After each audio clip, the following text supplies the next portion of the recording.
क्या आप कभी इतनी बेताब हुए हैं कि अपनी आत्मा भी दांव पर लगा दें?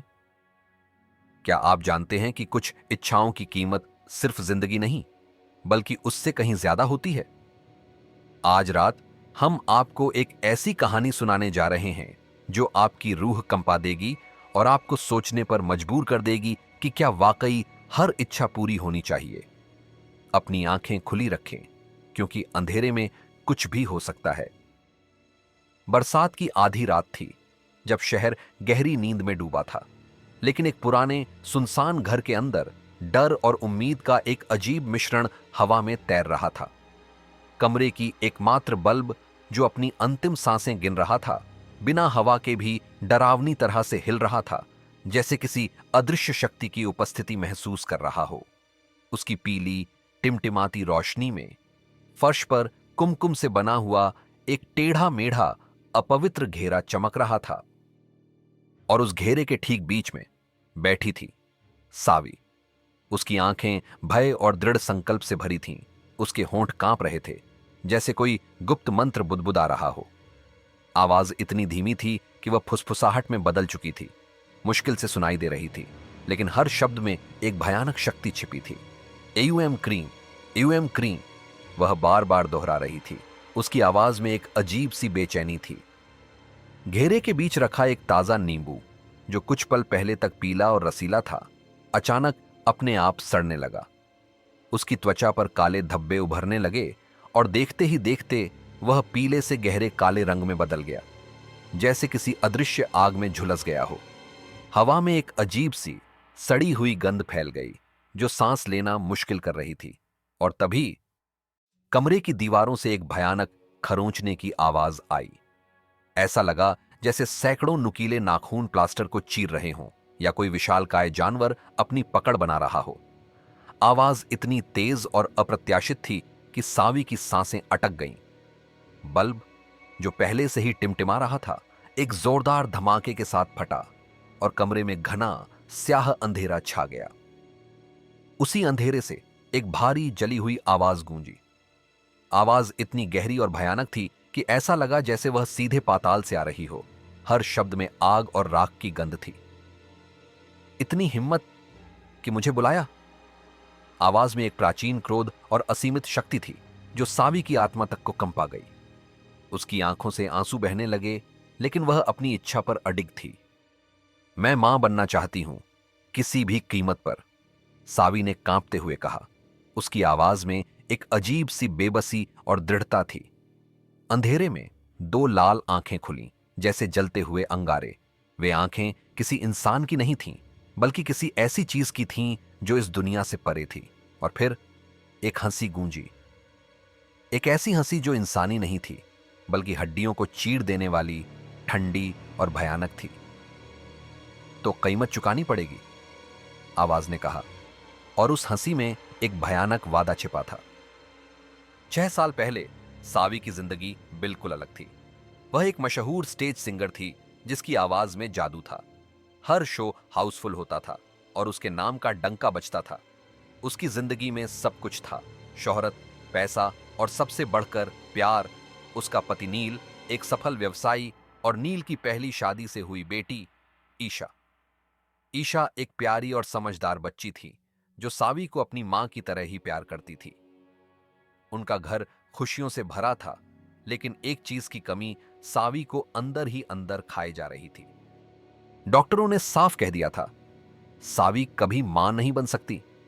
यह खबर सावी के लिए किसी वज्रपात से कम नहीं थी। उसकी दुनिया उजड़ गई थी। नील उसे समझाता रहा, हम गोद ले सकते हैं सावी, ईशा है हमारे पास, और हम एक और बच्चे को प्यार दे सकते हैं। लेकिन कुछ जिदें समझदारी नहीं मानती। सावी को अपना खून चाहिए था, अपना अंश चाहिए था। मातृत्व की यह तीव्र इच्छा उसके अंदर एक जुनून बन चुकी थी, जो उसे हर पल सता रही थी।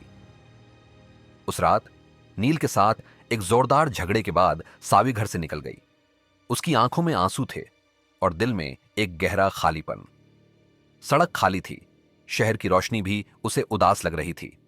बारिश शुरू हो चुकी थी, और उसकी बूंदें सावी के आंसुओं में घुल रही थीं। वह बस चलती जा रही थी। बिना किसी मंजिल के अपनी किस्मत को कोसते हुए। तभी पीछे से किसी ने कहा, अगर मां बनना चाहती हो तो रुक जाओ। सावी मुड़ी।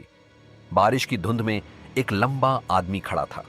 उसका चेहरा छाया में था, जिससे उसकी पहचान करना मुश्किल था। उसने एक काला कोट पहन रखा था, जो उसे और भी रहस्यमयी बना रहा था। उसकी आंखें हालांकि सीधे दिखाई नहीं दे रही थीं, लेकिन ऐसा लग रहा था जैसे वे सावी की आत्मा के अंदर तक देख रही हों, उसके हर दर्द और हर इच्छा को पहचान रही हों। अगर हल चाहिए, मेरे पीछे आओ। उसकी आवाज गहरी और शांत थी, लेकिन उसमें एक अजीब सा खिंचाव था, जो सावी को अपनी ओर खींच रहा था। अजनबी के पीछे चलते हुए सावी एक पुरानी सुनसान मिल तक पहुंची। मिल की टूटी सीढ़ियां, सीलन की बदबू और दीवारों पर नाखूनों के निशान एक भयानक कहानी कह रहे थे। हर कदम पर सावी के दिल में डर और उत्सुकता का एक अजीब सा मिश्रण था। मिल के अंदर का माहौल और भी डरावना था। हवा में धूल और सड़ी हुई लकड़ी की गंध थी और हर कोने में अंधेरा छिपा था। अजनबी ने उसे एक कोने में ले जाकर एक पुराना धूल भरा घेरा दिखाया। इस मंत्र को याद रखो, उसने कहा। उसकी आवाज में एक अजीब सी गंभीरता थी। और उस घेरे में बैठकर इसे 1000 बार दोहराना। यह मंत्र तुम्हें तुम्हारी इच्छा देगा, लेकिन याद रखना, हर चीज की एक कीमत होती है। यह कीमत तुम्हारी सोच से कहीं ज्यादा हो सकती है। उसने सावी को एक पुराना जीर्ण शीर्ण कागज दिया, जिस पर अजीबोगरीब प्रतीक और एक मंत्र लिखा था। अजनबी ने चेतावनी दी, इस अनुष्ठान को पूरा करने के बाद तुम कभी पीछे मुड़कर नहीं देख सकती। एक बार जब तुम इस रास्ते पर चल पड़ी, तो वापसी का कोई रास्ता नहीं होगा। अगर तुमने वादा तोड़ा, तो परिणाम भयानक होंगे। सावी ने कांपते हाथों से कागज लिया। उसकी आंखों में अभी भी मातृत्व की तीव्र इच्छा चमक रही थी। अजनबी ने दरवाजा बंद किया और सावी को उस भयानक मिल में अकेला छोड़ दिया। और उसी रात सावी ने वो किया जिसकी कीमत उसे खुद नहीं पता थी। उसने उस घेरे में बैठकर उस भयानक मंत्र को 1000 बार दोहराया, अपनी आत्मा को एक अज्ञात शक्ति के हवाले कर दिया। हर बार जब उसने मंत्र दोहराया, उसे लगा जैसे उसकी आत्मा का एक टुकड़ा उससे अलग हो रहा हो, लेकिन मातृत्व की चाहत ने उसे आगे बढ़ने पर मजबूर किया। 6 साल बाद सावी की जिंदगी एक बार फिर खुशियों से भर गई थी। एक बड़ा सा घर, एक खुशहाल परिवार, सावी के जुड़वां बेटे आरव और देव, वे दोनों उसकी आंखों का तारा थे। ईशा भी उन्हें अपनी जान से ज्यादा चाहती थी और पूरा परिवार एक साथ खुशहाल जिंदगी जी रहा था। लेकिन कुछ खुशियां उधार की होती हैं और उनकी कीमत कभी ना कभी चुकानी पड़ती है। एक रात डिनर टेबल पर जब पूरा परिवार हंसी खुशी खाना खा रहा था, सावी अचानक खांसने लगी।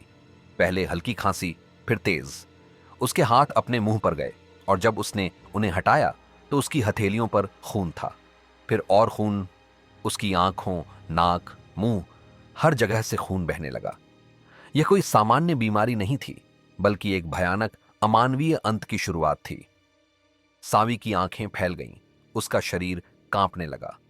वह कुछ कहना चाहती थी, लेकिन खून उसके गले में भर गया था। कुछ ही सेकंड में सावी जमीन पर पड़ी थी, बिना सांस के। उसकी आंखें खुली थीं, लेकिन उनमें कोई जीवन नहीं था। परिवार सदमे में था। नील और बच्चे चीख रहे थे, लेकिन बहुत देर हो चुकी थी। सावी जा चुकी थी और उसकी मौत एक भयानक रहस्य छोड़ गई थी। श्मशान में सावी के अंतिम संस्कार के लिए कुछ लोग पहले से मौजूद थे। वे काले कपड़ों में थे। उनके चेहरे धुंधले थे, जैसे उनकी कोई पहचान न हो। वे चुपचाप खड़े थे। उनकी उपस्थिति एक अजीब सी बेचैनी पैदा कर रही थी। ऐसा लग रहा था जैसे वे किसी अदृश्य शक्ति के दूत हों, जो सावी की आत्मा को लेने आए हों। उनकी खामोशी और उनकी रहस्यमयी उपस्थिति ने नील और बच्चों को और भी डरा दिया। सावी की मौत के बाद घर में एक अजीब सा सन्नाटा छा गया, लेकिन यह सन्नाटा सिर्फ बाहर का था। अंदर ही अंदर एक भयानक खेल शुरू हो चुका था। आरव को हर रात वही सपना आने लगा। उसकी मां जली हुई, रेंगती हुई उसकी ओर आ रही थी। सपने इतने जीवंत थे कि आरव रात भर चीखता रहता था। उसकी नींद हराम हो गई थी और वह हर पल डर के साए में जी रहा था। एक रात उसने सच में उसे देखा। वह उसके सीने पर बैठी थी, उसकी आंखें लाल थीं और उसके नाखून आरव की गर्दन में गड़े हुए थे। आरव ने चीखने की कोशिश की, लेकिन उसकी आवाज नहीं निकली। मां, मैं आरव हूं, उसने फुसफुसाया। उसकी आंखों में आंसू थे, लेकिन वह आकृति उसकी मां नहीं थी, बल्कि कुछ और ही थी। उसकी पकड़ और मजबूत होती जा रही थी। और तभी चीख। ईशा, जो आरव के कमरे के पास से गुजर रही थी, उसकी चीख सुनकर दौड़कर आई। उसने आरव को जगाया, जो पसीने से तरबतर था और बुरी तरह कांप रहा था। आरव, क्या हुआ? तुम ठीक हो? ईशा ने पूछा। लेकिन जैसे ही उसने पीछे देखा, कमरे के कोने में 2 सींगों वाली एक विशाल परछाई खड़ी थी। उसकी आंखें लाल थीं और उसकी उपस्थिति से कमरा ठंडा हो गया था। ईशा की सांसें अटक गईं और वह समझ गई कि यह सिर्फ एक सपना नहीं था। सच की तलाश में ईशा ने सावी की पुरानी चीजें खंगालनी शुरू की। उसे एक पुरानी डायरी मिली, जिसमें सावी ने अपनी इच्छा और उस अजनबी से मिलने का जिक्र किया था। ईशा को पता चला यह सब पहले भी किसी के साथ हुआ था। डायरी में एक नाम मिला, अघोरिन वज्रेश्वरी, और एक जगह, श्मशान के उस पार निर्जन जंगल। ईशा समझ गई कि उसे वहीं जाना होगा अगर उसे अपने परिवार को बचाना है। जंगल में जलती चिताओं के बीच राख से लिपटी एक औरत बैठी थी। उसकी आंखें गहरी और अनुभवी थीं, जैसे उसने सदियों का ज्ञान समेट रखा हो। तेरी मां ने वादा तोड़ा है, अघोरिन वज्रेश्वरी ने कहा। उसकी आवाज में एक अजीब सी गंभीरता थी। और अब शैतान अपना बीज वापस लेने आया है। ईशा का दिल दहल गया। कौन सा बीज? उसने कांपते हुए पूछा। वो बच्चा जिससे वो सबसे ज्यादा प्यार करती थी, अघोरिन ने कहा। और ईशा समझ गई कि खतरा आरव और देव पर मंडरा रहा है। अघोरिन ने ईशा को एक सफेद खंजर दिया। यह खंजर पवित्र है। यह शैतान को कमजोर कर सकता है, लेकिन उसे पूरी तरह से खत्म नहीं कर सकता। तुम्हें इसे सही समय पर इस्तेमाल करना होगा। उसने चेतावनी दी।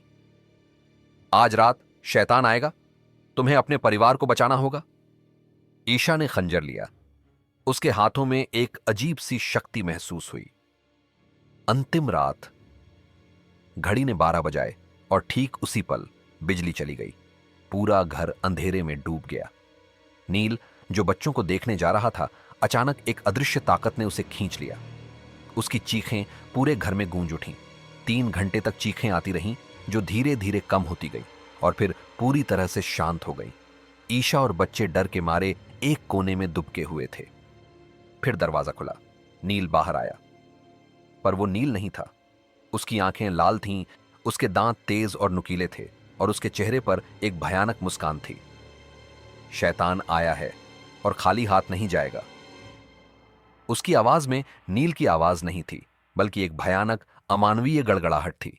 ईशा ने कांपते हाथों से वो सफेद खंजर उठाया, जो उसे चेतावनी के तौर पर मिला था। उसकी आंखों में डर था, लेकिन अपने भाइयों को बचाने का दृढ़ संकल्प भी था। शैतान नील के शरीर में आरव और देव की ओर बढ़ा। ईशा ने अपनी पूरी हिम्मत बटोरी और खंजर लेकर उस पर हमला कर दिया। एक भयानक चीख गूंजी और शैतान का शरीर कांपने लगा। सूरज की पहली किरण खिड़की से अंदर पड़ी और उस पवित्र रोशनी ने शैतान को कमजोर कर दिया। एक भयानक चीख के साथ काला साया हवा में घुल गया और नील जमीन पर गिर पड़ा। सुबह सब शांत था। नील जिंदा था, लेकिन कमजोर और सदमे में था। बच्चे सुरक्षित थे, लेकिन इस भयानक रात की यादें उनके जहन में हमेशा के लिए बस गई थीं। सब कुछ खत्म हो गया, या शायद नहीं, क्योंकि रसोई में देव को एक मुड़ा हुआ कागज मिला। वही मंत्र, वही लाल घेरा। कुछ कीमतें पूरी तरह चुकाई नहीं जाती। वे हमेशा किसी न किसी रूप में वापस आती हैं और हमें याद दिलाती हैं कि हमने क्या खोया है। सावी ने अपनी इच्छा पूरी करने के लिए जो कीमत चुकाई थी, वह सिर्फ उसकी जिंदगी नहीं थी, बल्कि उसके परिवार की शांति भी थी। रूहानी राज में अगली कहानी तक। अगर आपको लगता है कि यह बस कहानी थी, तो अगली बार अंधेरे कमरे में नींबू और लाल सिंदूर को ध्यान से देखना। क्या पता कोई अदृश्य शक्ति आपकी इच्छाओं को सुन रही हो और उनकी कीमत वसूलने के लिए तैयार बैठी हो। अगर इस कहानी ने आपकी रूह कंपा दी है तो हमें कमेंट्स में बताएं कि आपको सबसे डरावना पल कौन सा लगा। क्या आप भी कभी अपनी इच्छाओं के लिए इतनी दूर गए हैं? इस वीडियो को लाइक करें, अपने दोस्तों के साथ शेयर करें जो हॉरर कहानियों के दीवाने हैं, और हमारे चैनल को सब्सक्राइब करना न भूलें ताकि आप ऐसी और रूह कंपा देने वाली कहानियां मिस न करें। अगली बार तक अपने आसपास के अंधेरे से सावधान रहें, क्योंकि कुछ चीजें सिर्फ कहानियों में नहीं होती,